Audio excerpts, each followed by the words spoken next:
Hello there guys, what is going on? Son of Chelsea back here again for another edition of Let's Talk Chelsea. Hope you're all doing well and keeping safe on this Thursday. Going to be going through the win over Krasnodar last night in the Champions League. An impressive win, and there were some other things to touch on after my review last night. But before we get into any of that stuff, I want to ask you guys, if you haven't already, hit that subscribe button and the notification bell so you never miss an upload. Also hit the like button if you're enjoying the content, because it helps out the channel as well. So last night's win, very important in the context of the Champions League group, but also I felt there were certain elements of the game that were really positive for certain players. And just looking at some stats here overall from the game that were interesting to pick out. So Chelsea's XG in the previous two games, expected goals, was the lowest under Frank Lampard in the 2-0 draws. But last night sort of returned to usual, as you can see here from the XG philosophy. I think you have to take into account as well, we had two penalties on the night too, so that's always going to boost your XG. But still good to see us getting back to usual in terms of creating chances. Another stat here that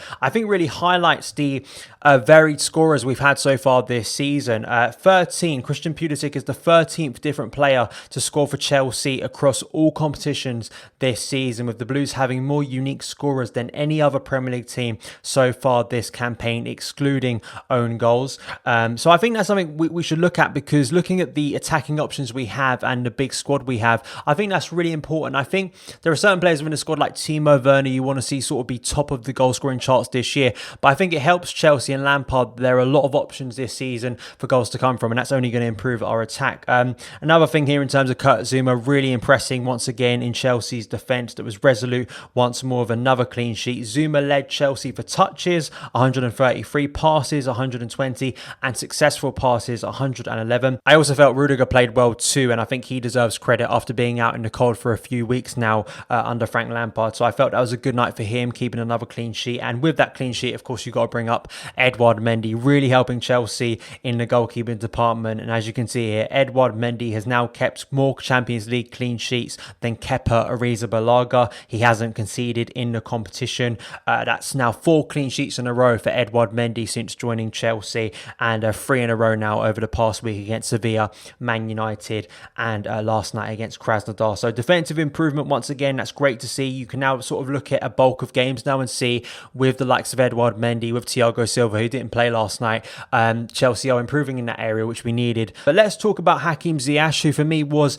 man of the match last night, getting his first start for Chelsea and really impressing. I mean, the numbers say so against Krasnodar: 87% pass accuracy, 57 touches, 11 total duels, 7 recoveries, 5 shots, 4 shots on target, 2 tackles, 1 chance created, and 1 goal right at the end, getting his first Chelsea goal, which really rounded off a good performance. I mean, it wasn't a blistering performance in any sense, but I think what Hakim Ziyech, and I'm sure Frank Lampard would have wanted, with Ziyech coming back from injury, not playing a competitive game since March for Ajax, I think it's really important for Ziyech to get back to full fitness, because he's going to be such an important player. And I felt what was interesting last night was you sort of saw the different type of winger and wide player Hakim Ziyech is to, say, the likes of Willian, Pedro, Christian Pulisic, the wingers we've been used to in recent times at Chelsea. He's not an explosive winger. He isn't going to get the ball and absolutely drive forward, pelt forward with the ball and really explode in pace. But what he's a lot more about is the guile, the calming nature. He's more of a creative player, and I think the creative element of Ziyech's game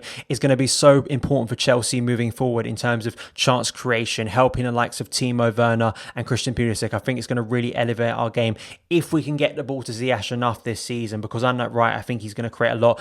And I'm really excited to see, once Reece James come back into this team, how him and Reece James work together, because I think there could be some interesting movements there, as we saw way back in pre-season. If you remember that Brighton game where Ziyech and James started that game, and there were some nice movements there. So let's hope we see that pretty soon with Reece James returning to the team. But that third goal, as I said last night, was box office, interlinking with fellow attackers for the third goal. It's great to see already them starting to grow some sort of chemistry, and I hope that Lampard continues to play Ziyech now. Let's hope he's fully ready for the weekend against Burnley. And if you continue playing the likes of Pulisic, Havertz, Ziyech, Werner, I'm sure that chemistry and flow and fluidity will come soon enough. But for me, he was man of the match last night, and I think it was a big night for him personally. Also, another player I felt played well as the game went on, Kai Havertz. So there's been some talk about Kai Havertz in terms of his maybe slow or struggled start to the season. When you actually look at the numbers, not only of last night's all-round performance, as you can see on the screen here, a really strong performance from him, but he's already had 7 goal contributions in the first 9 games as a Chelsea player. I think he has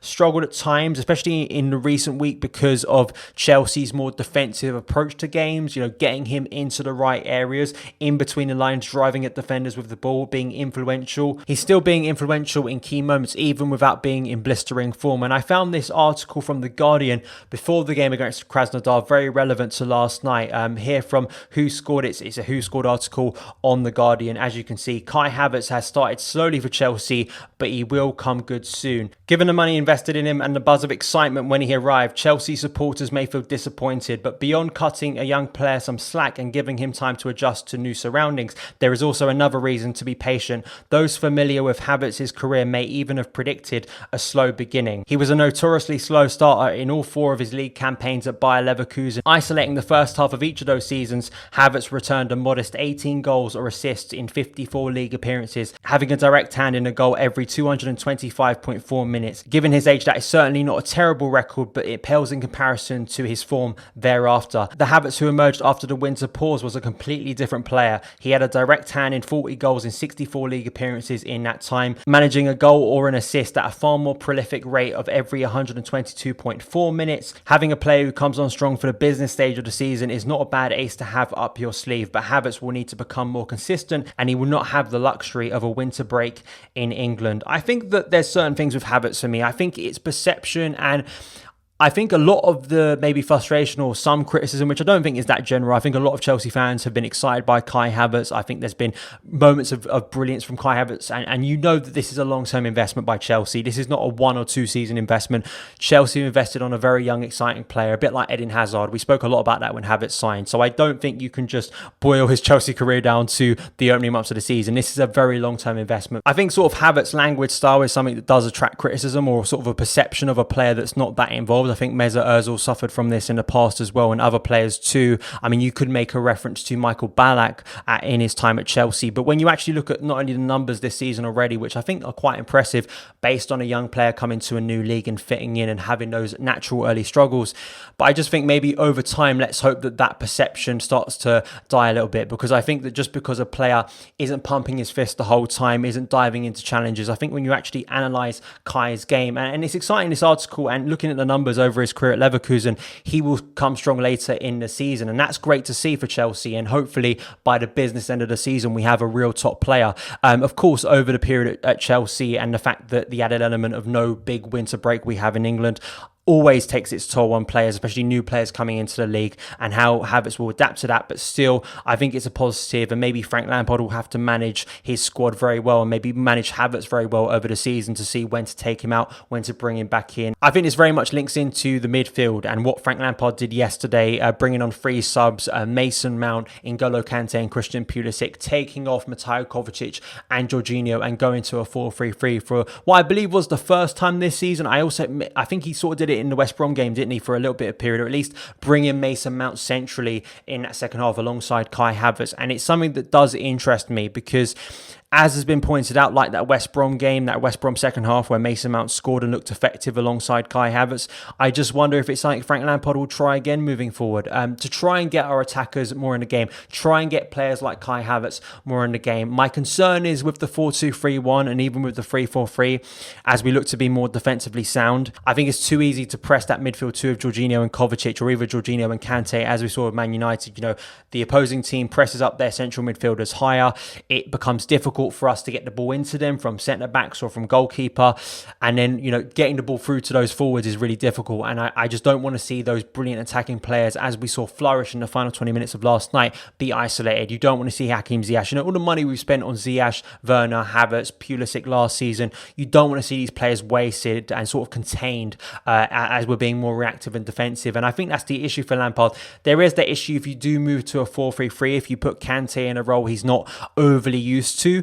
I think there needs to be some balance within there in terms of maybe asking the fullbacks to sit a little bit deeper at times so we don't get overrun in transition. That's been the issue in the past, where you have sort of a midfield 3, you have the 2 number 8s bombing forward, but you also have the fullbacks bombing forward along with the wingers as well and the forwards, so you don't have anyone to counteract, and we saw us being overrun in transition. That's the issue that Lampard has, but you could equally say we've seen that issue with a 4-2-3-1 as well. So it's a challenge absolutely for Frank Lampard. I just wonder, especially in games the upcoming games where Chelsea are expected to win, sort of control the game. I just wonder if the 4-3-3 is the best formation currently moving forward, seeing Kai and Mason, getting Mason back into this team, because the problem at the moment with Lampard and what he's done so far this season, if you're playing a 4-2-3-1, especially with Pulisic and Ziyech now fit, you either have to leave Mason out of the team, and I've said before, I think Mason is essential to what Lampard wants to do with Chelsea, or you shift Mason out onto the right, which means you have to bench one of the naturally wide players, and we've seen recently the issues with shifting Christian Pulisic onto the right. We don't want to see that, so I'm intrigued to see what Lampard does on Saturday. Will he stick with the 4-2-3-1, or will he start N'Golo Kante sitting at the base of that midfield like he did in Project Restart? Please let me know your opinions on all of this in the comments below. But that is it for this edition of Let's Talk Chelsea. Thank you guys so much for taking the time to watch it. If you did enjoy it, hit that subscribe button and the notification bell so you never miss an upload. Follow me on Twitter @SonofChelsea, and I'll see you again